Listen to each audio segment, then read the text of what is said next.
Avatar Meher బాబాకి జై. ఈ నెల మనం మన ప్రియతమ బాబాకి ప్రియమైనవేంటో మనం తెలుసుకుంటున్నాం కదా. బాబా బావోయ్కి చెప్పి రాయించిన గజల్స్ గురించి ఇప్పుడు చూద్దాం. అది 1960వ సంవత్సరం ఆగస్టు 26వ తేదీన శుక్రవారం నాడు రాత్రి కాపలా నిర్వహిస్తున్నటువంటి బావోయ్కి బాబా ఇప్పుడు చెప్పబోయే గజల్ని చెప్పి రాయించారు. అదేంటంటే, మాయతో ప్రేమలో పడకు, అది నిన్ను సర్వనాశనం చేస్తుంది. ప్రేమ నుండి దూరంగా లాక్కొని పోయి కడు బీదవానిగా మిగులుస్తుంది. సద్గురుకు సర్వము సమర్పించుకో, నీకు కావలసిన సర్వము ఆయనే సమకూరుస్తాడు. ఆయన నిన్ను ఆధ్యాత్మిక ఆభరణాలతో అలంకరిస్తాడు. ధనవంతుల్లోకెల్లా అత్యంత ధనవంతుడిగా చేసేస్తాడు. అప్పుడు మరణం నిన్నేం చేయగలదు? ఈ విషయాన్ని నీవు ఎల్లప్పుడూ గుర్తించుకో అనే గజల్ని చెప్పి రాయించారు. ఆ రెండో రోజు కూడా, అంటే ఆగస్టు 28వ తేదీ రాత్రి మళ్ళీ బాబా బావుకి ఒక గజల్ చెప్పి రాయించారు. అదేంటంటే, ప్రేమ మధువును గ్రోలి ప్రీతమునకు మస్తుగా మారిపో, హృదయాన్ని కవాబుగా మార్చుకొని తినే, తరువాత దాని రక్తాన్ని త్రాగే. ప్రీతముని కొంగుకు ఎన్నాళ్ళు పాపాల మాసికలు కొడతావు? నేర్పరి అయిన ప్రేమ దర్జీని, అంటే గురువును, నీ హృదయపు తునకలను కలిపి కొట్టని. మరణించిన తరువాత నిన్ను జీవింపజేసేటటువంటి మరణాన్ని మరణించు. నీ కొరకు నీవు మరణించి ఇతరుల కొరకు మాత్రమే జీవించు. సద్గురువుకు నీ సర్వస్వం అర్పించి ఆయన నుండి సమస్తం స్వీకరించు. దేని గురించైనా మాట్లాడాలనుకుంటే ప్రేమ గురించి మాత్రమే మాట్లాడు. అంటే కుచ్ కహానా హైతో కహానా హోతో ప్రేమ్ కీ బాతే కియా కరో అని బాబా ఆ విధంగా ఆ గజల్ని చెప్పి రాయించడం జరిగింది. ఇక బాబా అన్ని ఆటల్లో కూడా నాకు క్రికెట్ అంటే చాలా ఇష్టం అని చెప్పడం జరిగింది కదా. క్రికెట్ ఆడడం నాకు చాలా ఇష్టం అంటున్నారు బాబా. నేను కారులో బయటకు వెళ్ళినప్పుడు వీధుల్లో చిన్న పిల్లలు చెక్క ముక్కను బ్యాటుగా రబ్బరు బంతితో క్రికెట్ ఆడుతున్నప్పుడు నాకు ఆట చూసే సమయం ఉంటే తరచూ కారుని ఆపించి చాలా శ్రద్ధగా వారి ఆటను చూస్తాను అని బాబా చెప్పడం కూడా జరిగింది. ఇకపోతే బాబా తన చిన్ననాటి సంగతులను, తను క్రికెట్ ఆడిన విధానాన్ని కూడా క్రికెట్ ఆటగాళ్ళతో పంచుకోవడం జరిగింది. అది కూడా ఇప్పుడు మనం మననం చేసుకుందాం. అది బాబా గురుప్రసాద్లో ఉన్న రోజులు. ఒకరోజు Pune cricket association secretary Sadashiv Palsule Baba మెడలో పూలమాల వేసి ఎగ్జిక్యూటివ్ మెంబర్లకు బాబాను పరిచయం చేసి క్లుప్తంగా ఉపన్యసించడం జరిగిందట. విజేతలైన క్రీడాకారులు ట్రోఫీలు అందుకోవడమే కాకుండా అవతార్ మెహర్ బాబా ఆశీస్సులను కూడా ఆ రోజు అందుకున్నారు.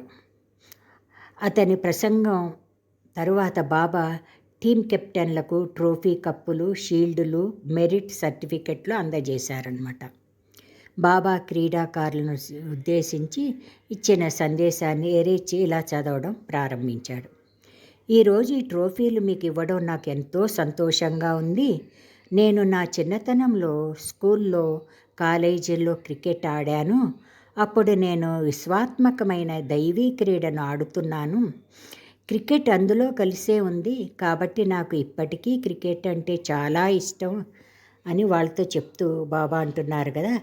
ప్రతిభ, నైపుణ్యంతో పాటు నమ్రతాభావం ఉన్నంత వరకు ఎవరు ఏ రంగంలో రాణించినా మంచిదే. ఎందుకంటే నమ్రతాభావంతో ఉన్నప్పుడు అవి భగవంతుని ప్రేమకు దారి తీస్తాయి అంటున్నారు. భగవంతుణ్ణి ప్రేమించవలసిన రీతిలో ప్రేమించడమే అన్నిటికంటే ఉత్తమమైన ప్రతిభ.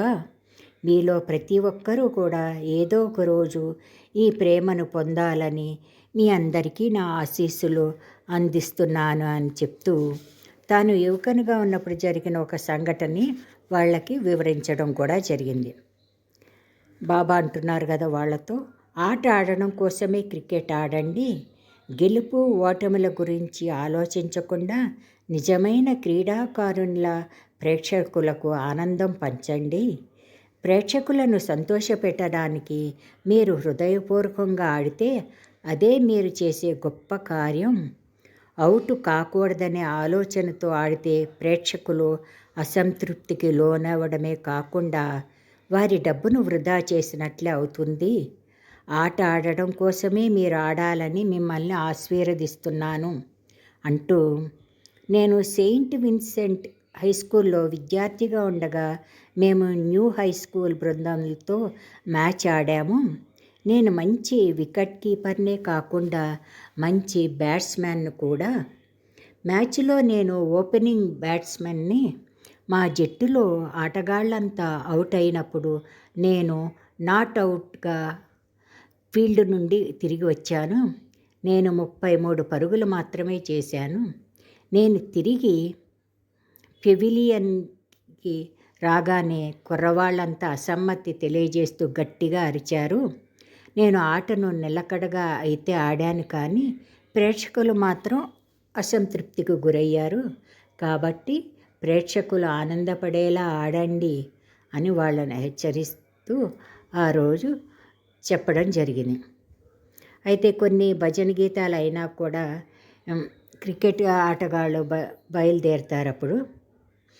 అయితే మర్నాడు టైమ్స్ ఆఫ్ ఇండియా స్పోర్ట్స్ పేజీలో ప్రధానాంశంగా చక్కటి క్రికెట్ కోసం ముందుకు రండి మెహర్ బాబా అనే ఆర్టికల్ ఒకటి వ్రాయబడిందంట. ఇండియన్ ఎక్స్ప్రెస్ కూడా ముందు రోజు జరిగిన ప్రత్యేక కథనాన్ని ప్రచురించడం జరిగిందంట. మరొక వార్తాపత్రికల్లో మెహర్ బాబాను అనుసరించే వారిలో పెద్ద సంఖ్యలో క్రికెట్ ఆటగాళ్ళు ఉన్నారు. వారిలో ప్రముఖులు ఇండియన్ టీం కెప్టెన్ నారీ కాంట్రాక్టర్, పోలి ఉంబ్రిగర్, ఖండు రత్నేకర్ మరి కొంతమంది ఉన్నారని కూడా అప్పుడు ఆ పత్రికలో రాయడం జరిగింది. అలాగే బాబాకి పేక ఆడడం కూడా ఇష్టం కదా.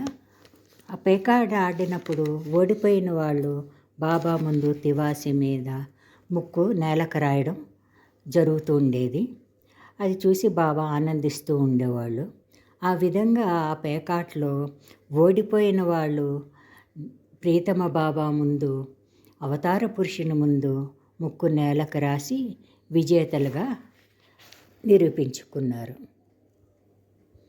1931లో బాబా లండన్లో ఉన్నప్పుడు సాయంకాలం తన బృందంలో సినిమాలకు వెళ్తుండేవారు. Charlie Chaplin, Laurel and Hardy, Fatty Arbuckle మొదలైన హాస్యనటులు నటించిన సినిమాలు తనకు చాలా ఇష్టమని బాబా చెప్పడం కూడా జరిగింది. అయితే 1941 ఫిబ్రవరి 18న ఢిల్లీలో బాబా పురుష మండలితో చార్లీ చాప్లిన్ నటించినటువంటి ద గ్రేట్ డిక్టేటర్ అనే సినిమా చూసేందుకు వెళ్ళారు. బాబాకు ఆ సినిమా ఎంతో బాగా నచ్చిందంట. 7 సార్లైనా నేను చూడడానికి ఇష్టపడే ఒకే ఒక్క సినిమా ఇది అని బాబా ఆ సినిమా గురించి వ్యాఖ్యానించడం జరిగింది. మెహరాబాదులో ఉన్న మండలికి ఉత్తరం రాయించి ప్రతి వ్యక్తి ఆ సినిమాను చూడమని, అంతేగాక ఆ సినిమాను ఎన్నిసార్లు చూడాలనుకుంటే అన్నిసార్లు చూడవచ్చని కూడా బాబా తెలియజేశారు. గతంలో ఇచ్చిన ఆదేశాల ప్రకారం సినిమా చూడ్డానికి నిషేధింపబడిన వారు కూడా ఈ ఒక్క సినిమాను మాత్రం వారి వారి ప్రాంతాల్లో ప్రదర్శించినప్పుడు చూడవచ్చని కూడా ఆ ఉత్తర్వులో తెలియజేయడం జరిగింది. ఇకపోతే బాబా ఒక సందర్భంలో డాంకిన్ని బైబిల్ నుండి కొన్ని ముఖ్యమైన భాగాలను చదవమని చెప్పడం జరిగింది.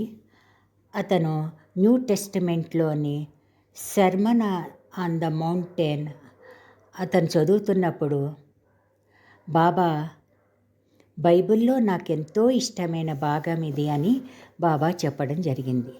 ఈ న్యూ టెస్టమెంట్లోని సెర్మన్ ఆన్ ద మౌంటైన్, అది బాబాకి చాలా ఇష్టమైందంట. ప్రీతం బాబాకి హాస్యం అంటే ఇష్టమని మనకందరికీ తెలిసిందే కదా. బాబా ఒక సందర్భంలో ఇలా చెప్పడం జరిగింది. బ్రహ్మైక్యతలో నా ప్రీతముణ్ణి నేను కలిసే ముందు నేను సర్వం పోగొట్టుకున్నాను. అహాన్ని, మనస్సును, అధమస్థాయిలోని చైతన్యాన్ని అన్నీ పోగొట్టుకున్నాను. కానీ నా హాస్య ప్రవృత్తిని మాత్రం, అంటే సెన్స్ ఆఫ్ హ్యూమర్ని మాత్రం పోగొట్టుకోలేదు. కాబట్టి నేను భగవంతునికి ధన్యవాదాలు చెప్పుకోవాలి అని ఒక సందర్భంలో బాబా చెప్పడం జరిగింది. ఇంకా వేరే సందర్భంలో కూడా బాబా ఇట్లా అంటున్నారు. భగవదైక్యాన్ని పొందిన తరువాత నేను పోగొట్టుకోకుండా నిలుపుకున్నది కేవలం నా హాస్య ప్రవృత్తిని మాత్రమే. కనుక నా దివ్యత్వాన్ని అతి తక్కువ మంది కనుక్కోగలిగిన కనీసం ప్రతి ఒక్కడూ నేను మానవునిగా ఉన్నానన్న విషయాన్ని సులువుగా అర్థం చేసుకోగలుగుతారు అని చెప్పడం జరిగింది. బాబా ఒక పక్క దర్శనం మరియు ఆలింగనాలు ఇస్తూనే మరొక పక్క కూడా ఆధ్యాత్మిక ప్రవచనాలు కూడా ఇస్తూ ఉండేవారు కదా. అప్పుడప్పుడు గతంలో జరిగిన ఒక తమాషా సంఘటనను గుర్తు చేసుకోవడమో లేదా ఎవరో ఒకరిని ఏదైనా జోక్ చెప్పమని అడగడమో చేసేవారు బాబా. వాటిని విని హాలులో ఉన్న వారంతా కూడా వినోదించగా హాలు నవ్వులతో మారుమ్రోగుతూ ఉండేదట. ఇక మిగిలిన విషయాలు వచ్చే వారం తెలుసుకుందాం. అవతార్ మెహర్ బాబాకి జై. అవతార్ మెహర్ బాబాకి జై.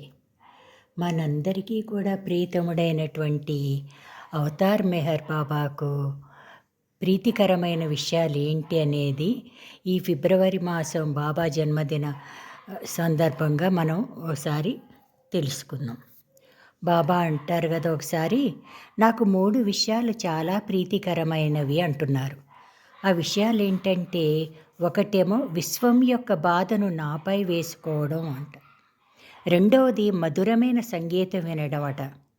మూడవది నా తోటి వారితో పేకాటాడడం, వారు తమ ముక్కులను నేలపై రుద్దుతుంటే చూడడం అని బాబా చెప్పడం జరిగింది. ఇక వేరే సందర్భంలో కూడా బాబా ఇట్లా చెప్తున్నారు. నిజానికి నేను ఎప్పుడైనా దేనినైనా ఇష్టపడతాను అంటే అది 2 విషయాలను ఇష్టపడతాను అంటున్నారు. ఒకటి మస్తులు, 2 చిన్నపిల్లలు. మస్తుల్లోని బలాన్ని చూసి వాళ్ళని ఇష్టపడతాను. అలాగే పిల్లల్లోని నిస్సహాయతను చూసి పిల్లల్ని ఇష్టపడతాను అని అన్నారు బాబా. బాబా చిన్నపిల్లని ఇష్టపడతానన్నారు కదా. అంటున్నారు బాబా, చిన్నపిల్లలు నేను ప్రేమిస్తాను. వారిని కలిసినప్పుడు నేను కూడా వారి వలె చిన్న పిల్లవాడినైపోతాను. వారితో కలిసి గోళీలాడడం, గాలిపటాలు ఎగరేయడం, క్రికెట్ ఆడడం నాకు చాలా ఇష్టం. నేను కారులో బయటికి వెళ్ళినప్పుడు వీధుల్లో చిన్న పిల్లలు చెక్క ముక్కను బ్యాటుగా, రబ్బరు బంతితో క్రికెట్ ఆడుతున్నప్పుడు నాకు ఆట చూసే సమయం ఉంటే తరచూ కారుని ఆపించి చాలా శ్రద్ధగా వారి ఆటను తిలకిస్తూ ఉంటాను అంటున్నారు బాబా. అలాగే తను మండలి సభ్యులతో ఉన్నప్పుడు తన బాల్యాన్ని గురించి బాబా ఒక సందర్భంలో ఇలా మననం చేసుకోవడం జరిగింది. అదేంటో కూడా ఇప్పుడు చూద్దాం. బాలునిగా ప్రాంతకాలంలో నేను నిద్ర నుండి మేల్కొని తేనీరు తీసుకున్నాక క్రికెట్ ఆడడానికి బయటకు వెళ్ళేవాడిని. నేనప్పుడు తిరిగొచ్చి అల్పాహారం తీసుకొని గోళీలాడేవాడిని. మధ్యాహ్నం భోజనం తరువాత కాసేపు విశ్రాంతి తీసుకొని మరల గిల్లీ దండ ఆట మొదలుపెట్టేవాడిని. మధ్యాహ్నం తరువాత టీ తాగి సాయంత్రం 5 గంటల సమయంలో గాలిపటాలను ఎగరవేయడానికి బయటకు వెళ్ళేవాడిని. రాత్రి భోజనం అయినాక పేకాట ఆడేవాడిని. ఆ విధంగా నేను నా సమయాన్ని గడిపేవాడిని. ఇప్పుడు కూడా అటువంటి జీవితాన్నే గడపాలనుంది. కానీ మండలి వాళ్ళు నా అదృష్టాన్ని, విధిని మార్చేశారు. మొదటి నుండి నాకు ఆటలన్నా కథలు వినడమన్నా చాలా మక్కువ. కాబట్టి 700 ఏళ్ల తరువాత మళ్ళీ నేను వచ్చినప్పుడు ఈసారి నా సమయాన్ని నేననుకున్న రీతిలో గడపగలుగుతాను అని బాబా వ్యక్తపరచడం జరిగింది. బాబా తన ప్రేమికుల విషయంలో కూడా ఇలా చెప్తున్నారు. నేను నా ప్రేమికులతో ఉన్నప్పుడు నాకు ఎంతో సంతోషంగా ఉంటుంది. నేను చాలా ఆనందాన్ని అనుభవిస్తాను. ఈ ప్రపంచంలోని ప్రజలంతా సంతోషాన్ని ఎప్పుడు అనుభవిస్తారు? ఎప్పుడైతే బాగా ఆకలి వేసి చక్కటి భోజనాన్ని ఆరగిస్తారో అప్పుడు ప్రజలు సంతోషాన్ని అనుభవిస్తారు. అలా చక్కని భోజనాన్ని ఆరగించిన తరువాత ఒక రకమైన తృప్తిని, సంతోషాన్ని అనుభవిస్తారు. ఆకలిగా ఉన్నప్పుడు తింటేనే కదా ఆనందం కలుగుతుంది. మరి నా ఆకలి అంటే ఏమిటి? నా ప్రియమైన ప్రేమికుల్ని నేను కలుసుకున్నప్పుడే నా ఆకలి తీరుతుంది. వారి ప్రేమను చూసి నేను సంతృష్టి చెందుతాను. అదే నా ఆహారం. మీ ప్రేమ నన్ను చాలా సంతోషపెడుతుంది. అదే నా భోజనం అని కూడా బాబా చెప్పారు. 1956 జూలై 19న ది అబ్జర్వర్ వార్తాపత్రిక రిపోర్టర్ చార్లెస్ డేవితో బాబా ప్రేమ గురించి ఇలా చెప్పడం జరిగింది. నన్ను ప్రేమిస్తున్నట్టుగా నా ప్రేమికులు చెబుతుంటే వినడం నాకు చాలా ఇష్టం. నాకు సర్వం తెలుసును అనే దానిలో సందేహం ఏమీ లేదు. అయినా నేను అడుగుతూనే ఉంటాను. నా ప్రేమికులు, బాబా మిమ్మల్ని మేము ఎంతో ప్రేమిస్తున్నామని చెప్పినప్పుడు నాకు చాలా ఆనందం కలుగుతుంది. బాబా నేను ఎంతో అధికంగా ప్రేమిస్తున్నాను అంటూ నా ప్రేమికులు పదే పదే ఇచ్చే సమాధానం కోసం నేను ఈ ప్రశ్న వారిని అడుగుతూనే ఉంటాను. అది నాకు చాలా సరదా అని బాబా చెప్పారు. ఒకసారి బాబుతో బాబా ఇట్లా చెప్పడం కూడా జరిగింది. నేను ఈ భూమి మీదకి ఎందుకు దిగి వచ్చానో తెలుసా? నా ప్రేమికుల ప్రేమను ఆరాధించటం కొరకు నేను భూమిపైకి వచ్చాను. వారిని నేను ఆరాధించే పద్ధతి ఇదే. వారు నన్ను ఆరాధిస్తారు, నేను వారిని ఆరాధిస్తాను. వారు నన్ను గుర్తు చేసుకుంటారు, వారిని నేను గుర్తు చేసుకుంటాను. ఇది కాలక్షేపం కోసం చేయడం లేదు సుమా అని బాబా బాబూజీతో పలికారు. బాబాకు ఇష్టమైన పండు మామిడి పండట. బాబాకు రవ్వ కేసరి అంటే కూడా చాలా ఇష్టమంట. బాబా ఆరంగం ఫ్యామిలీ క్వార్టర్స్లోని సహానే ఇంటికి ప్రతి గురువారం మండలి వారితో కలిసి వెళ్ళేవారు కదా. అక్కడ ప్రవచనాలు ఇవ్వడం కూడా జరిగేది.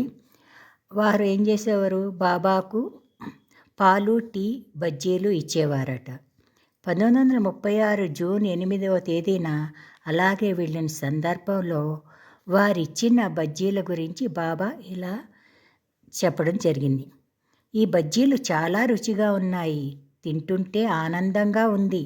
కానీ సంస్కారాల పిండితో, భక్తి అనే నూనెలో, ప్రేమ అనే మంటపై చేసిన బజ్జీలు తింటే నిజమైన ఆనందం కలుగుతుంది అని బాబా ఆ రోజు వారితో అన్నారు. బాబా 1954 సెప్టెంబర్లో పాశ్చాత్య బృందంలోని సభ్యులతో వారు వాళ్ళ దేశాలకు తిరిగి వెళ్ళిపోయేటప్పుడు ఇలా చెప్పడం జరిగింది.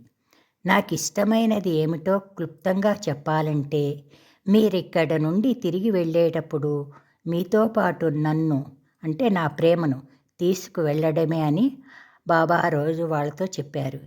ఇది మనందరికీ కూడా ఎల్లవేళలా శిరోధారమైనదే కదా. ఇక బాబాకి ముద్దు బిడ్డలు మస్తులు కదా. బాబా అంటున్నారు, ప్రజల దైవం విగ్రహాల్లోనూ కర్మకాండల్లోనూ ఉన్నట్లే నా దైవం ఈ మస్తుల్లో ఉన్నాడు. మీకు మీరే దేవుడైనా లేదా మీ గురువైన నేనే మీ దేవుడైనా కూడా నాకు మాత్రం మస్తులే దైవాలు అని బాబా చెప్తున్నారు.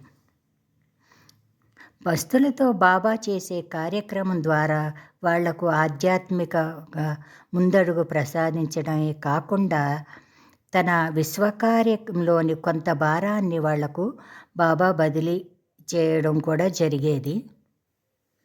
మస్తులంటే ఆయనకి ఇష్టమైన కారణంగా వారిని కలుసుకునేందుకు అన్ని కష్టాలను ఇక్కట్లను భరించాను అంటున్నారు బాబా. మస్తు గురించి ఎవరైనా చెబితే వెంటనే పగలైనా రాత్రి అయినా ప్రయాణ సాధనం అందుబాటులో ఉన్నా లేకపోయినా తక్షణం బయలుదేరేవాణ్ణి. మస్తులతో సాంగత్యం చేసిన పిదప నేను చాలా సంతోషించేవాడిని. వారు నన్ను ఏం చేయమని అడిగితే నేను వారితో అట్లా మెలిగేవాడిని అని చెప్తూ ఉన్నారు బాబా. ఇక్కడ బాబూజీలా అంటున్నారు, మస్తులకు తనతో ఉన్న సంబంధం మెహర్ బాబాకి మాత్రమే తెలుసు. మెహర్ బాబా పొందే ఒకే ఒక్క విశ్రాంతి తాను ప్రేమించే వారికి చేసే సేవ ద్వారా లభించేది.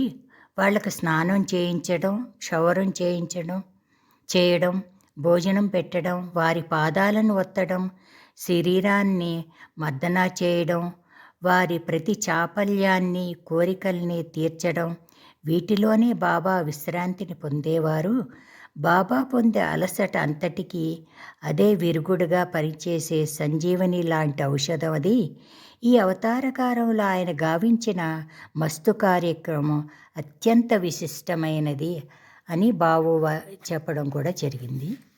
మనం వేఫేరర్స్ చదువుతున్నప్పుడు కూడా బాబా ఎన్ని వ్యయప్రయాసలు కోర్చి మస్తుల కార్యక్రమం చేశారనేది మనకి కొంతవరకు అర్థమవుతుంటుంది. అయితే 1960 జనవరి 2వ తారీఖున ఆరంగం సెంటర్ ప్రారంభోత్సవం చేసిన రోజు బాబా అక్కడ ఉన్న క్షయవ్యాధుల శానిటోరియం చూసి వస్తూ అంటున్నారు బాబా, అవతార పురుషునిగా నాకు అనేక బాధ్యతలు విధులు ఉన్నప్పటికి కూడా కుష్ఠరోగుల కాళ్ళు కడగడం, వారికి వంగి నమస్కరించడం నా హృదయాన్ని తాకినంతగా మరే కార్యక్రమం నన్ను ఆకట్టుకోలేదు. వారు అందహీనమైన పంజరంలో బందీలైన అందమైన పక్షుల వంటి వారు అని కూడా బాబా వ్యాఖ్యానించారు. అవతార్ మెహర్ బాబాకి జై. ఇక మిగతా విషయాలు వచ్చే వారం తెలుసుకుందాం. అవతార్ మెహర్ బాబాకి జై. మన ప్రీతమ తండ్రి అయినటువంటి అవతార్ మెహర్ బాబాకి ప్రీతికరమైన విషయాల గురించి మనం మాట్లాడుకుంటున్నాం కదా. అది 1934 జూన్లో లండన్లో ఉన్న రోజులవి. అప్పుడు బాబా అక్కడ ఉన్న కళాకారులు అంటే నాకు చాలా ఇష్టం. ఎందుకంటే కళ ద్వారా తనను తాను అందంగా ఆవిష్కరించుకొనగలడు. అది ప్రేమ ద్వారా ఉత్తేజమైతే ఆ కళ ఉన్నత శిఖరాలకు చేరుస్తుంది అని బాబా వారితో అనడం జరిగింది. బాబాకు ఇష్టమైన రచయితలు, ముఖ్యంగా పద్య రచన చేసే కవులెవరని అడుగగా బాబా ఇలా చెప్పడం జరిగింది. బాబా అంటున్నారు కదా, పారసీక భాషలో అంటే పర్షియన్ భాషలో హఫీజు, ఇంగ్లీష్లో విలియం షేక్స్పియర్, జాన్ మిల్టన్ మరియు పెర్సీ షైలీ షేక్స్పియర్ అని చెప్తూ షేక్స్పియర్ గొప్ప మేధావి. అతనువుగా చెప్పబడుతున్నటువంటి రచనలన్నీ కూడా ఆయన రాసినవేనని, ఆయన రచనల్లోని నాటకాల్లోనూ పద్యాల్లోనూ ఆధ్యాత్మిక ఇసుమంతైనా లేదని, కాళిదాస్ అనే కవిని భారతదేశపు షేక్స్పియర్గా పిలవడం సమంజసమే అని ఆ సందర్భంగా బాబా చెప్పారు. మిల్టన్ ఆధ్యాత్మికంగా బాగా పురోగతి సాధించాడు, కానీ సూక్ష్మ ప్రపంచంలోని రెండవ భూమిక దాటి ఎదగలేదన్నారు మిల్టన్. షెల్లీ ఆధ్యాత్మికంగా పురోగమించినవాడు కాకపోయినా పూర్ణ సంస్కారవంతుడు, దైవాన్ని ప్రకృతిని ప్రేమించేవాడు అని బాబా చెప్తారు. ఇంకా హఫీజు కవితలు అంటే కూడా బాబాకు చాలా ఇష్టం కదా. హఫీజు పరిపూర్ణుడైనందున ఆధ్యాత్మిక రచనలో అధిగమించడమే కాక పద్య ఛందస్సులోనూ శైలిలోనూ దైవ సాక్షాత్కారం పొందిన ఫిరదౌసి లేదా షేక్ షాదీని అధిగమించాడు. షామ్స్ ఏ తబ్రీజ్ జలాలుద్దీన్ రూమీ కూడా భగవదైక్యం పొందినవారే అంటున్నారు బాబా. బాబా హఫీజ్ కవితల్లోని సౌందర్యాన్ని వర్ణిస్తూ హృదయాన్ని ఎత్తుకునే హఫీజ్ కవితల కూర్పు, పదాల ఎన్నిక, భాషా ప్రవాహం, అతి తక్కువ పదాలతో గొప్ప సందేశాన్ని అందించే అతని భాషా శైలి, వీటన్నిటితో పాటు అతని కవితా పటిమ, అందులోని భాషా సౌందర్యం అసాధారణమైనది అంటున్నారు. నేను బాలునిగా ఉన్నప్పుడు నాకు హఫీజ్ కవితలంటే మహా ఇష్టం. హఫీజ్ చెప్పినదంతా నేను ఇప్పుడు నిరంతరం అనుభవిస్తూనే ఉన్నాను అని బాబా చెప్పారు. ఇక మరొక సందర్భంలో ఫ్రాన్సిస్తో బాబా నిజానికి హఫీజ్ పదాలను ఇంగ్లీష్లోనికి అనువదించినప్పుడు అందులోని అసలు సారాంశం కనిపించదు. నిజానికి అనువాదం కవి యొక్క ఉద్దేశాన్ని పూర్తిగా అందించలేదు. హఫీజ్ తన కవిత్వం మీద మంచి పట్టు సాధించాడు. ప్రావీణ్యత సంపాదించిన వాడతను. బహు కొద్ది మాత్రమే ఇంత అధికారపూర్వకంగా అటువంటి కవిత్వం వ్రాయగలరు. అతనిది ఒక తాత్వికుని యొక్క కవిత్వం కాదు, అది పూర్తిగా భిన్నమైనది అని ఫ్రాన్సిస్తో చెప్పడం జరిగింది. బాబా 1959 అక్టోబర్ 20వ తారీఖున మెహ్రాజాద్ మండలి హాల్లో పర్షియా కవి అయినటువంటి హఫీజ్ ద్విపదను బాబా ఇలా వివరించడం జరిగింది. అదేదో కూడా ఇప్పుడు ఈ సందర్భంగా చూద్దాం. ప్రీతముని వియోగం వలన కలిగిన వేదన పర్వతమంత భారమైంది. నా శరీరం ఆ విరహ వేదనతో గడ్డిపరకలా శుష్కించిపోయింది. మహాపర్వత భారాన్ని ఎలా మోయగలదు? కానీ హఫీజ్ అంటాడు, నేను నా ప్రభువు కృపతో దానిని 40 సంవత్సరాల సుదీర్ఘకాలం భరించాను అన్నాడు. అకస్మాత్తుగా ప్రభువు హఫీజ్ యొక్క అదృష్టమనే తలుపులు తెరిచి అతని ముందు నిలిచాడు. అతని చేతిలో 2 సంవత్సరాలు నిలువ ఉన్న మధువు ఉంది. అంటే బాగా ఊరినటువంటి మద్యం. అది మత్తు కలిగిస్తుందని పూర్వం పర్షియా దేశంలో చెప్పేవారట. అతడు మత్తు కలిగించే ఆ మధువును ఒక గుక్కెడు తాగిన వెంటనే హఫీజ్ భగవదనుభవం పొందాడు అంటూ బాబా ఇంకా ఇలా చెప్పడం జరిగింది. సద్గురువుకి విలాసం అంటే ఇచ్చ కలిగినట్లయితే క్షణంలో ఒక గడ్డి పరకను ఎంతటి వియోగ వేదన అయినా భరించగలిగే శక్తిని ప్రసాదించగలదు. ఒక కుతుబ్ తలుచుకుంటే తన కృపను ఎవరి మీదనైనా వర్షింపజేయగలడు. ఆ కృప ఎవరి మీదైతే వర్షిస్తుందో ఆ వ్యక్తి కృపను అందుకోవడానికి సిద్ధంగా ఉన్నాడా లేదా అనే విషయంలో సంబంధం లేదు. ఒక సద్గురువే ఇలా చేయగలిగినప్పుడు ఇక అవతార పురుషునికి గల శక్తులు ఎలా ఉంటాయో ఊహించండి. ఆయన తనకు ప్రియమైన వారికి ఏం చేయగలడో ఊహించండి అని బాబా అనడం కూడా జరిగింది. ఇక జిగర్ బాబాకి ఇష్టమైన సమకాలీన కవి. అతని గజలు కూడా ఇట్లా ఉందంట. ఎవరిని ప్రేమ మధువును త్రాగనీయవద్దు. అలా త్రాగిన వారి జీవితం కలతమయమే కానీ మరేదీ కాదు. అతడు నీటి నుండి బయటపడిన చేపలా ఉంటాడు. అతని లోపల ప్రేమాగ్ని పర్వతపు సెగలను అనుభవిస్తూ ఉంటాడు. అతని ఉనికి యావత్తూ చిన్న భిన్నం అవుతుంది. అయినప్పటికీ ప్రేమికుడు ఆ ప్రేమ మధువును త్రాగనివ్వండి అంటూ బ్రతిమాలుతూ ఉంటాడు. కానీ ఒక్కసారి గనక అతడు ప్రియతముడైన భగవంతునితో ఐక్యత యొక్క అనుభవాన్ని పొందాడంటే అతడు బ్రహ్మానందాన్ని పొందినట్లే. ఉన్నది తానొక్కడే అనే అనుభవాన్ని, అనగా తానే సత్యం అనే అనుభవాన్ని పొందుతాడు అని అతనికి ఇది ఉంది. ఇట్లా బాబా నాకు కవ్వాలి పాటలంటే చాలా ఇష్టం అని చెప్పడం కూడా జరిగింది. కవ్వాలి గాయకులు ఆ పాటలలోని పదాలను ఉచ్చరించే పద్ధతిలో ఎంతో భావగాంభీర్యత ఉంటుంది. ఆ కవ్వాలి పాటలన్నీ నా దివ్య ఔన్నత్యం, నా అవతార కార్యసరళిపై ఆధారపడి రాసినవే అంటూ కవ్వాలి గీతాలు మతపరమైనవి కావు, ఆ పాటల్లో ఆధ్యాత్మికత తొంగి చూస్తుంది అని బాబా అంటూ, కవ్వాలి వినడం నాకు చాలా ఇష్టం అన్నారు కదా. సాయిబాబాకు, బాబాజానికి కూడా కవ్వాలీలంటే ఇష్టం.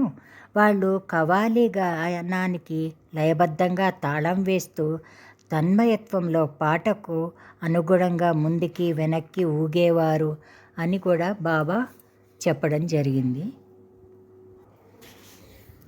బాబా ఒక సందర్భంలో గజానన్ వాట్వే పాడుతున్నప్పుడు బాబా ఆ గానానికి అనుగుణంగా తలను చేతులను ఊపుతుండేవారు. పాటలలోని పదాల యొక్క భావ తీవ్రతను బట్టి ఆయన హావభావాలు కూడా మారుతూ ఉండేవట. 1963 గురుప్రసాద్లో బాబా ఉన్న రోజుల్లో బేగం అఖ్తర్ గజలు పాడడం అయింది కదా. బాబాకి ఎంతో ఇష్టమైన ఆ గజల్ను ఆయన కోసం తన జీవితాంతం పదిలపరుచుకుందంట ఆమె. ఆ పాట మొదటి పంక్తి ఇలా ఉందంట: ఆర్పిన కొవ్వొత్తి నుండి వచ్చే పొగను నేను నా గమ్యం వైపు వెళుతున్నాను అని. ఆ రోజు ఆమె తన 2 కవ్వాలి దీంట్లో పాడింది ఆమె. అయితే బాబా ఆమెకు తన చిత్రంతో కూడిన ఉంగరాన్ని, గులాబీ రంగు స్కార్ప్ను కూడా ఆమెకు కానుకగా ఇచ్చారు. ఆమె పాడుతున్నప్పుడల్లా పాడుతున్నప్పుడు కూడా ఆమె చెక్కిళ్లపై కన్నీళ్లు కారుతున్న కంఠస్వరం మాత్రం ఏమాత్రం తొడక్కలేదట. మెహరాజాదులో వలె బేగం అఖ్తర్ గజలు పాడుతుండగా కన్నీళ్లు తుడుచుకోమని బాబా తన చేతి రుమాలను కూడా ఆమెకు ఇవ్వడం జరిగింది. బాబా అబ్దుర్ రహమాన్ అనే అతన్ని పిలిచి ఏదైనా ఒక విశేషమైన గీతాన్ని ఆలపించమని అడుగుతారు.